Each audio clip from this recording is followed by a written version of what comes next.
હિન્દુ ધર્મમાં માન્યતા છે કે પૃથ્વી પર આવેલા 12 જ્યોતિર્લિંગના દર્શન કરવાથી મોક્ષનો માર્ગ મળે છે। આ સૌભાગ્ય દરેકને પ્રાપ્ત થતું નથી, પરંતુ બનાસકાંઠા જિલ્લામાં ડીસાથી પાલનપુર જતા હાઈવે પર એક સ્થળ એવું આવેલું છે કે જ્યાં 12 જ્યોતિર્લિંગ સહિત હિન્દુ ધર્મના તમામ દેવી દેવતાઓના મંદિર બનાવવામાં આવ્યા છે। ત્યારે આજે મહાશિવરાત્રિના પર્વ નિમિત્તે મોટી સંખ્યામાં ભક્તો આ મંદિરના દર્શનનો લાભ લઈ ધન્યતા અનુભવી રહ્યા છે। પાલનપુર ડીસા હાઈવે પર રસાણા ગામની સીમમાં આવેલું આ મંદિરનું નામ છે શિવધામ।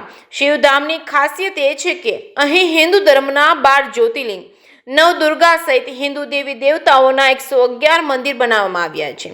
વર્ષ 2003માં આ મંદિરનું નિર્માણ કરવામાં આવ્યું હતું અને ત્યારથી ભક્તો આ મંદિર પર શ્રાવણ માસ અને મહાશિવરાત્રિ પર ઉમટી પડે છે।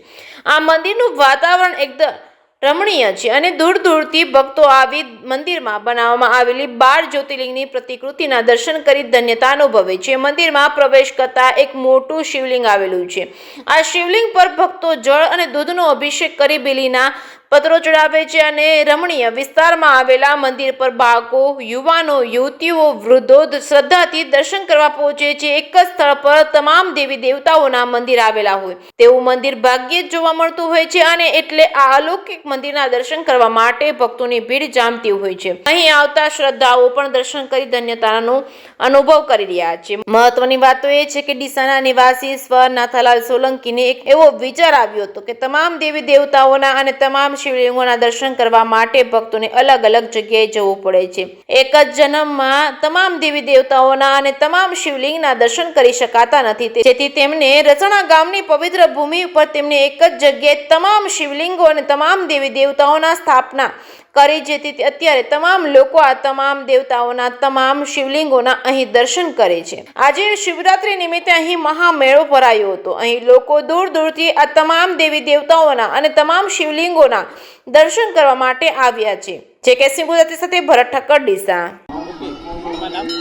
મારું નામ આકાશ છે, આકાશ પરેશભાઈ ભડિયાર। રસાણા મંદિરની અંદર જે ટાઈમે 2003ની અંદર અમારા નાના એવા નાથાલાલ રામાજી સોલંકી, જે અત્યારે અમારા વચ્ચે ઉપસ્થિત નથી અહીંયા આગળ, આ પહેલી એક શિવરાત્રિ એવી આવી છે કે જે અત્યારે અહીંયા વચ્ચે છે નહીં અમારી, પણ એમને જે ટાઈમે આજે આયોજન બનાવ્યું હતું એમના એક વિચારથી આજે અહીંયા આગળ 12 જ્યોતિર્લિંગ, દરેક નદીઓ, દરેક ઋષિમુનિઓ અને તેમ છતાં બી દરેક દેવી દેવતાઓના મંદિર અહીંયા આગળ બધા બનાવી નાખ્યા અને શિવલિંગો પણ બનાવ્યા છે બીજા વિશેષ મોટા, કે જેનાથી કોઈ આજુબાજુની પબ્લિકને ક્યાંય બહાર કે દૂર જવું ના પડે। એક જ જગ્યાની અંદર, એક જ ભૂમિની અંદર, એક જ સ્થળની અંદર દરેક દેવી દેવતાઓ, દરેક નદીઓ, ઋષિમુનિઓ અને દેવી દેવતાઓના એમને દર્શન થઈ શકે એમ છે। અને શિવરાત્રિનો 1.25 મણનો શીરો બને છે, ભવ્ય મેળો જામે છે। 60થી 70,000 પબ્લિક અહીંયા આગળ શીરાનો પ્રસાદ લે છે અને અમારો હેતુ એવો જ હોય છે કે કોઈ પ્રસાદ લીધા વગર અહીંયાથી જાય નહીં, બધા ભાઈ ભક્તો પ્રસાદ લઈને જ જાય અને દર શિવરાત્રિ અહીંયા આગળ દિવસે ને દિવસે પબ્લિક શિવરાત્રે પબ્લિક વધતી જ જાય છે અને દરેક પબ્લિકને પ્રસાદ મળી રહે છે અહીંયા આગળ। ઓકે, તમારું નામ? ગોવિંદભાઈ ચૌહાણ, ડીસાથી આવું છું।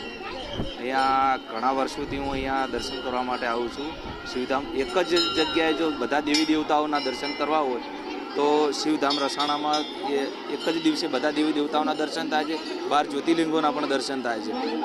અમે પરિવાર સાથે ઘણા વર્ષોથી આવીએ છીએ અને અહીંયા આવીને અમને ખૂબ મજા આવી અને દર્શન કરી અમે ધન્યતા અનુભવી। શું કહેશો અહીંયા આગળ શિવધામમાં? અમે ડીસામાં રહીએ છીએ। અહીંયા ડીસામાં આ શિવધામ, રસાણામાં શિવધામ આવેલું છે। અહીંયા અમે દર વર્ષે દર્શન કરવા માટે આવીએ છીએ। શિવધામમાં એક જ જગ્યાએ બધા દેવી દેવતાઓના દર્શન થાય છે, બીજી જગ્યાએ દેવી દેવતાઓના દર્શન કરવા જવું પડતું નથી। અહીંયા બધી જગ્યાએ દર્શન થઈ દેવી દેવતાઓના એક જ જગ્યાએ દર્શન થઈ જાય છે। અમે અહીંયા દર વર્ષે આવીએ છીએ, મજા આવે છે અને મગજને શાંતિ મળે છે।